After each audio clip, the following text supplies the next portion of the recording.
asleep amidst the trees.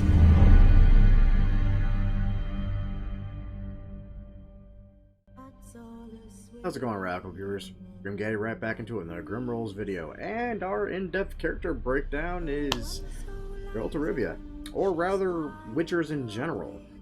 As usual, I'm attempting to build this character without using any homebrew and sticking to nothing but source materials. Primarily because that way, well, if you bring it to any DM, they can't really shut you down on it. I mean, they can argue, but all your stuff's going to be from the source material, so that.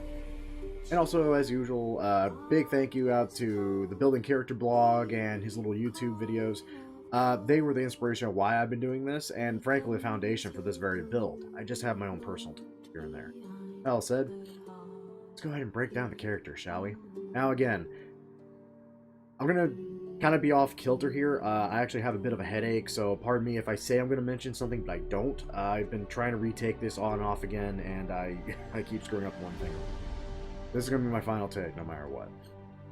Starting off with a race. Now, primarily, most Witchers from any school are humans. Now, that said, I do recall reading something about, I think it was, I want to say School of the Cat, but I'm not sure that's right either. There was a Witcher school out there that actually had elves. So, you can kind of roll with what you want. I'm sticking kind of with a wolf school motif, so we're going to go with human. For alignment, I selected neutral, because if you're just starting out of the gate, you just finished your Witcher training, and you're just getting out and adventuring and earning money from contracts and monster slaying, more than likely you have a very neutral mindset, because all you really know from your entire life is what you've been trained to know. You are also horribly socially awkward. We'll get into that. And as human, we get bonus language proficiency, skill proficiencies, ability score increases, and all sorts of stuff. The language, I would go with whatever suits you. I picked Elvish because I swear every time I don't pick Elvish is the time I regretted in the campaign. Subrace, Variant Human, which gives us 2 ability score increases. We're going to go with Strength and Intelligence for the Wolf School build. Skill proficiencies, we're going to go with Survival. Fun fact, this is going to kind of double as what the Ranger's supposed to do, like guide you through forest and stuff without getting lost very easily. I love this for that reason. Probably because it's a ranger that's not a ranger. Choose a class. Again, going off the idea of the Wolf School, they're primarily sword fighters first and foremost, and very, very good at it. Fighter fit the bill really nicely. And when we hit level 3 and go into Eldritch Knight, we're going to get our ability to cast spells, which are going to double as our signs. And we also get just the ability to wear any armor or use whatever weapon we choose. For the skill proficiencies of the class, I took Perception and Athletics, again, going with the idea of the Wolf School. This is kind of some of the stuff you can play with a little bit if you want to maybe not be a Wolf School build. Maybe you want a Bear School. Maybe you want a Cat School to go really well. Swap out for like Athletics and Stealth instead of Survival, and there you go, you got that school build. Fighting style? Kind of up to you. I chose great weapon fighting because I like the idea of using a longsword two-handed and being able to just up that damage from 1 or 2 into something far better. Hopefully, depending on how my luck goes. That said, you could also take dueling, fantastic, defense, not bad. I wouldn't take archery personally because we're not going to do too much with range, save for casting spells. And when we're completely tapped out, then we go to a crossbow. Like, it's kind of like the last line of range defense. And Second Wind, we can thematically play out as the Witcher metabolism kicking into high gear and closing up some wounds here and there. Ah, pardon me. Ability score method, we're going to go with standard array. Though for this particular character build, I do recommend only considering it if you rolled for stats and you rolled exceptionally well, or you're starting off later in levels as like a replacement character in a campaign you're already in. As starting out right out of the gate, you're going to be kind of squishy as a fighter, and you may not have the best time with it, I'm not going to lie. But, again, it's fun to tool with. For the ability score standard array, we went with 15 strength, 14 dex, 12 con, regretfully, 13 intelligence, 10 wisdom, and 8 charisma.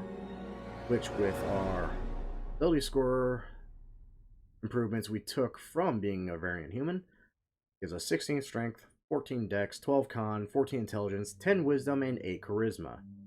It's not bad. Not even gonna lie. And with some of the stuff we're gonna pick on later, trust me, you're gonna appreciate having those skills or ability attributes. Again, I'm tired. My apologies. And now moving on to background, I chose Sage. Now my entire reasoning for this, other than Witchers being probably some of the most intelligent sword fighters available, just from their knowledge of monstrosities and bestiaries, to their knowledge of the arcane and curses and such, Sage fit the bill really nicely. I mean, it gives us a skill proficiency in Arcana, which is great. History, which, kind of a weird check that comes up in weird times, but it's handy to have. And just for kicks, it gives us 2 extra language proficiency. I chose Dwarvish and Giant because one of Geralt's best friends happens to be Zoltan the Dwarf. I can imagine them getting down in Zoltan's own language over a mug of frickin' vodka anytime. And Giant I chose because it's a personal choice. One of the weirdest things I constantly remember sticking out to me in The Witcher 2 and 3 is how often Geralt talks to trolls. And it's kind of nice to know a monstrous race language. You know, you might be able to talk your way out of a possible fight. Granted, good luck doing that with a troll. It also gives us some fun little things. I don't see the background features being used too awful much in any of the campaigns I've really been in. Save for, I believe, yes, it was my Dragon Heist campaign where actually I had a character tied to the backstory. But, you know, if your DM wants to run with it, it's fantastic. I mean, you can attempt to learn or recall a piece of lore, but if you do not know that information, you often know where to find it or from whom to obtain it from.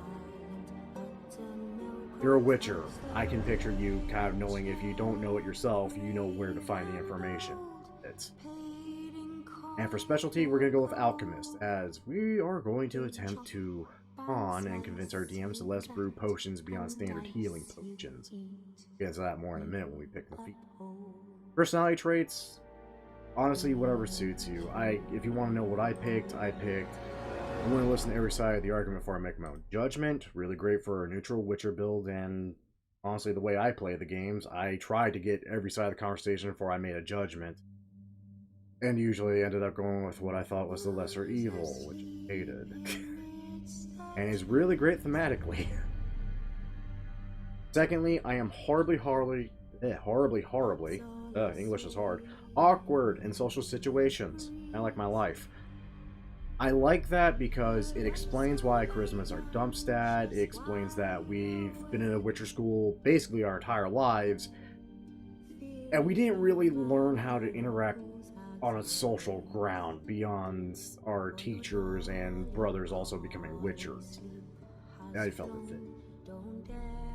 For the ideal, this one was kind of hard to pin down. I mean, knowledge, the path, power, and self-improvement through knowledge, that's not bad and it fits. Self-improvement, the goal of a life, study is the betterment of oneself, which also kind of fits, though they're very loose. Again, that one, honestly, I would just pick something from somewhere else, which you can do. You don't have to use this. This is just guidelines. For the bond, I work to preserve a library, university, scriptorium, or monastery.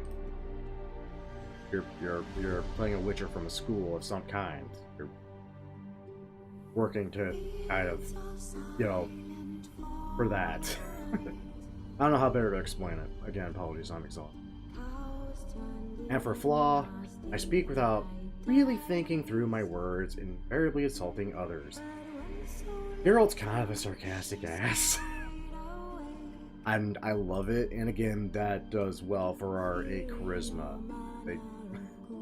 You can't really talk your way out of a situation, but God knows you can talk to just about anything.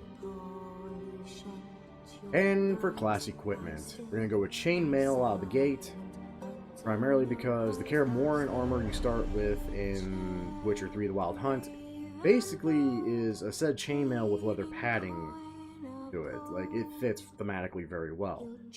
2 longswords, of course, one which we're going to get silvered or enchanted or swapped out for something silver and or enchanted right out of the gate as soon as possible. And, of course, thematically, if you want to use the regular longsword for elves, dwarves, humans, and such, fantastic. And just save the +1 sucker for monsters. you can. It's going to be interesting to see how often that +1 will come up to nick you in the butt.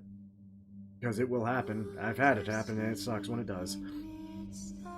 And a light crossbow and crossbow bolts. While Witchers aren't lately known for using crossbows or anything like that, my excuse is Wild Hunt did it, and we were given it as an option, why the heck not? That, it's nice to have a backup ranged option that isn't going to be our spell casting. Spell slot, sadly. Finally, for the pack, I picked the Dungeoneers. My apologies for that. The joys of trying to do this in one final take. I picked the Dungeoneers pack. I get a lot more mileage out of the stuff from it than I do the Explorers pack. Pardon me, I don't know what that one was set for. We don't know any spells yet. Get into that in a minute. And finally, for feats, we're going to take Prodigy from Xanathar's Guide to Everything.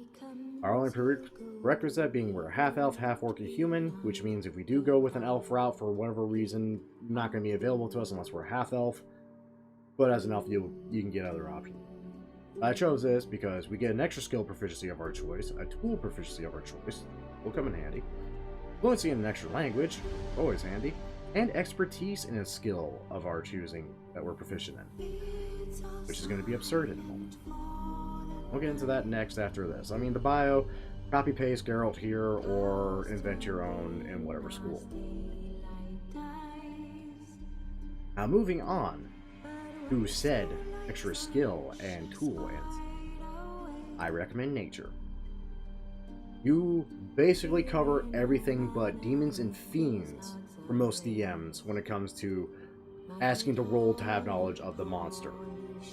I mean, religion is about the only time I've seen it come up for demons and fiends, and I don't see it come up very often.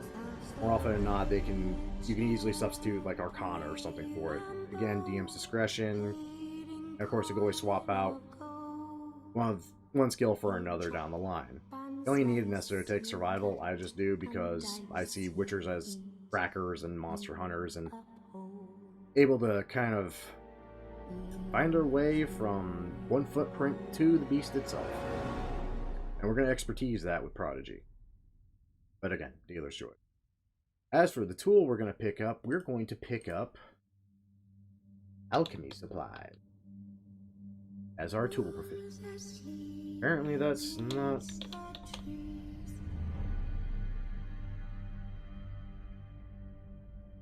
Interesting. Am I spelling that wrong? Am I dumb? I feel like I'm dumb. I am dumb. Alchemist supplies. You can go with a herbalism kit. It is in the rules as written in just about the various source books. It does say the herbalism kit can make standard health potions, which you kind of use as an argument to say you can make other potions. That said, the alchemist supplies is probably kind of the be-all, has-all of you can make a potion or a poison or what have you, and you're golden. And it's fun to work with your DM about what kind of potions you... That requires some diving into the rules about that, though. Be ready for that and some very interesting reading and page jumping in your books. That said, that's a level 1 build. Not very hardy, and it's nothing special out of the gate. It's actually kind of sad. One of the reasons I don't recommend this build for a level 1 starting campaign. But, I mean, you could do it, and if you survived to level 3, congratulations, you are officially a full-fledged Witcher at that point. Pardon me. Speaking of level 3, let's go ahead and jump this sucker to level 3. Go off some of the options we get with that. Martial archetype, the Eldritch Knight. There's your spellcasting, there's your signs, there's all the fun stuff you're going to get to truly be a Witcher. And of course, being that we leveled up, we also get Action Surge, which I can see as your inhuman Witcher speed kicking in for a turn. Fantastic. Weapon Bond, thematically, doesn't really work per se, but it's handy to have just in case. Now, it's there if you need it, but if you don't need it, at least you have it. And on to the fun things. Spellcasting, or as a Witcher, our signs. And the primary signs we're going to be focusing on are Quinn, Axii, Ard, and Igni. Yes. We're not really going to touch on Njörden or Heliotrope, primarily because Most campaigns don't really go long enough to really justify those. And a quick note, as an Eldritch Knight, much like an Arcane Trickster, we're kind of restricted on what spells we're able to take. A great example being that we have access to all Evocation schools and all Abjuration schools. Great, because that's primarily what we're going to be taking, but some things are schools of enchantment for like Axii, stuff like that, transmutation for some of the stuff. But I got some suggestions to help you get kind of to where good example being Firebolt, fantastic for Igni, right out of the gate, and has Cantrip. So you just have a ranged spell option at all times. Very handy. Almost don't need that crossbow after all. Blade Ward, kind of a decent, but crappy Quinn. It works, sort of. Prestidigitation, it has so many different effects. It can be Igni, it can be Bard to a lesser degree. It can be a lot of things, and it's just stupidly. But sadly, it's a transmutation spell, which doesn't help us. So we're probably going to take Blade Ward just to kind of cover our bases, as it is an abjuration spell. First level spells, Burning Hands for Igni. And for our free of any school spell, we're going to take Charm Person as our Axii. I do also recommend Shield for a better win, just in case, but honestly, with the way we're setting up already, Thunder Wave is better for just a more powerful Ard. And there you go. We cover everything right out of the gate. And of course, as you level up, you'll hit moments where you're able to choose from any school of magic again for your spell, in which case you can fill in some of the spots you're missing for more powerful versions. Suggestion is really great for Axii example. Thunder Wave honestly is just great for Ard overall. I have trouble finding anything better for an Ard sign. Scorching Ray is really good for like an upcast version of Igni. It works. It's beautiful and I love it. Now, something to bear in mind. This is a Geralt of Rivia / Wolf School build. And it does make it for a fantastic Witcher. It covers damn near all the bases, save for bomb making. We gotta give up something. They're a little limited here and there, but this hits the nail pretty good on the head for a Wolf School build. That said, you don't have to go for a Wolf School build. If you wanted, and say your favorite school when it came to the Wild Hunt was School of the Griffin, well, in that case, we could swap our strength for intelligence, and suddenly our spellcasting is better. Or maybe you're a really big fan of School of the Bear. Swap intelligence for constitution. There you go. School of the Bear. School of the Cat. Dump strength. Put it in dex. Put on some leather armor instead of chainmail. Pick up a rapier. You're golden. Like, that's the beautiful thing about Witchers, is thanks to the games and the extended lore and all that, the options aren't limited to what Geralt is in the books or the Netflix show. Like, you could really be a Witcher and do just about everything. Really, the only thing I would recommend is Eldritch Knight, and try to kind of stick with the signs, which thankfully are just versatile enough and just restricted enough to where you can work within the boundaries. That's it for this video. As usual, I hope you all enjoyed, and I hope you forgive me for my little stutterings and clips here and there, and the fact my throat's a little scratchy. I've really taken this one. And if you did enjoy, a great way to show that support is by liking the video, subscribing to the channel, and of course sharing it with your friends. And checking down below in the description for the links to the Building Character blog and the YouTube channel, who was the inspiration for this stuff, and the foundation of this very build itself and my little build upon it. Check them out. I mean, the guy has a lot of sheets up already, and they're all pretty amazing, ranging from Darth Vader to Edward from Full Metal Alchemist, Dante from Devil May Cry, and a slew of others. It's absurd. And it's all really good and kind of fun to read and look at and cruise over. That all said, once again, thank you all for watching. Now cheers to those who love us, the losers who lost us, and of course the lucky SOBs that get to meet us. See you next time. You cut and dice you eat, you uphold.